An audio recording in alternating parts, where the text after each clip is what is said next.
السلام علیکم۔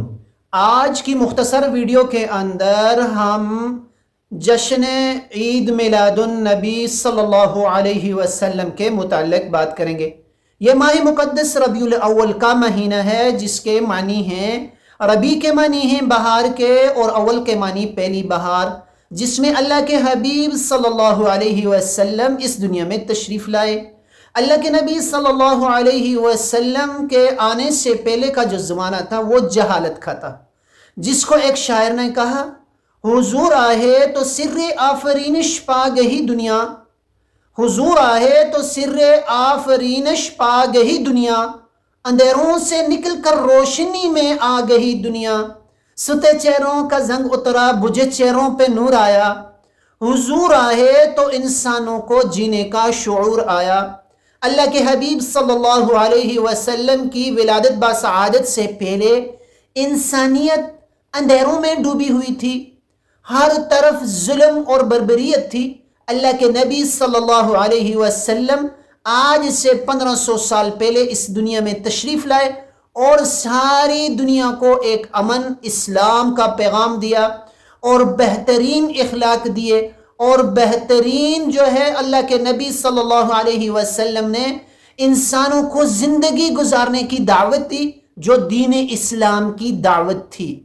آج سے 1500 سال پہلے اللہ کے نبی صلی اللہ علیہ وسلم جب تشریف لائے، اس سے پہلے کا زمانہ اور اس کے بعد کا زمانہ انسانیت میں بہار کا زمانہ تھا۔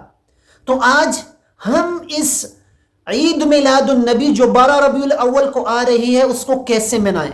سوال اب یہ پیدا ہوتا ہے، ہمیں بہت زیادہ جشن منانے چاہیے، ہمیں بہت زیادہ لائٹنگ کرنی چاہیے، یا ہمیں بہت زیادہ جو ہے گھروں سے باہر نکل کر ہمیں درود پاک کا اہتمام کرنا چاہیے، اور مرد و عورت اور بچے سب کے سب گھروں سے باہر جا کر گلیوں کو سجا کر روڈوں کو بند کر کے ہم اس طرح سے عید میلاد النبی منائیں؟ یا ہم اللہ کے حبیب صلی اللہ علیہ وسلم کی سیرت کو اپنائیں؟ انشاءاللہ العزیز یہ موضوع ربیع الاول کے دنوں میں انشاءاللہ اس موضوع کو انشاءاللہ ڈسکس کیا جائے گا۔ اللہ کے نبی صلی اللہ علیہ وسلم کی مبارک سنتوں کو اپنانا، یہ اصل پیغام ہے میرا، کہ اللہ کے نبی صلی اللہ علیہ وسلم کی مبارک سنتیں ہمارے دل میں، ہمارے سینے میں، ہمارے جسموں میں، ہمارے شکلوں پر وہ سنتیں زندہ ہو جائیں، وہ اخلاق جو اللہ کے نبی صلی اللہ علیہ وسلم والے کریمانہ اخلاق تھے وہ ہمارے اندر آ جائیں۔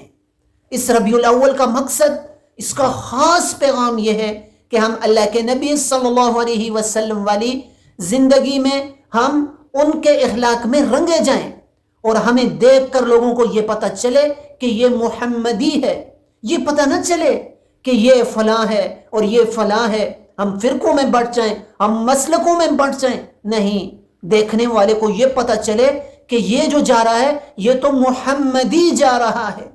اللہ کے نبی صلی اللہ علیہ وسلم کے صحابہ کرام نے اللہ کے نبی صلی اللہ علیہ وسلم کی سنتوں کو ایسا اپنایا کہ دیکھنے والے پریشان ہو جاتے تھے کہ ان میں اللہ کے حبیب صلی اللہ علیہ وسلم کون ہیں، کون سے ہیں۔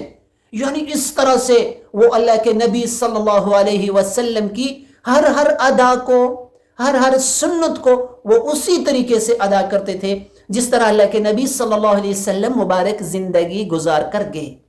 وہ مبارک زندگی ہمارے لیے نمونہ ہے، وہ مبارک زندگی ہمارے لیے مشغل راہ ہے۔ اس سے ہٹی ہوئی زندگی اللہ کے ہاں قبول نہیں ہے۔ جو آدمی بھی سنت سے ہٹ کر عمل کرے گا، جو آدمی بھی سنت سے ہٹ کر عمل کرے گا، اللہ کے ہاں وہ عمل مردود ہے۔ اپنے علماء سے پوچھیں، اس بات کو اپنے علماء سے پیار محبت سے پوچھیں کہ سنت سے ہٹی ہوئی زندگی کیسی ہے، سنت سے ہٹا ہوا عمل کیسا ہے۔ بڑا عمل ہے حج، اگر آپ وہ کریں، سنت سے ہٹا ہوا ہے، تو کیا وہ اللہ کے ہاں قبول ہے؟ علماء سے اس مسئلے کو ضرور پوچھیں، یہ میری آپ سے گزارش ہے۔ اور جو ہے دوسرا پیغام یہ ہے کہ درود پاک کا اہتمام ہو۔ اللہم صلی علی محمد عبدک ورسولک وصلی علی المؤمنین والمؤمنات والمسلمین والمسلمات۔ سب سے چھوٹا درود پاک جو ہر کسی کو آ جانا چاہیے، صلی اللہ علیہ وسلم صلی اللہ علیہ وسلم۔ اس کا اہتمام صرف ربیع الاول میں نہ ہو بلکہ ہر وقت ہو، اتنا اللہ کا ذکر ہو اور اتنا درود پاک ہو کہ لوگ کہیں کہ یہ تو دیوانے ہیں۔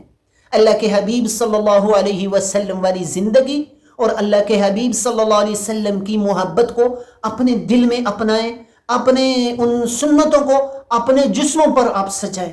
یہ ہماری کامیابی، اس میں دنیا کی بھی کامیابی ہے اور آخرت کی بھی کامیابی ہے۔ امید ہے یہ آج کا میرا مختصر سا پیغام آپ کو سمجھ آیا ہوگا۔ اللہ پاک مجھے بھی آپ سب کو بھی عمل کرنے کی توفیق عطا فرمائے۔ السلام علیکم ورحمۃ اللہ تعالی وبرکاتہ۔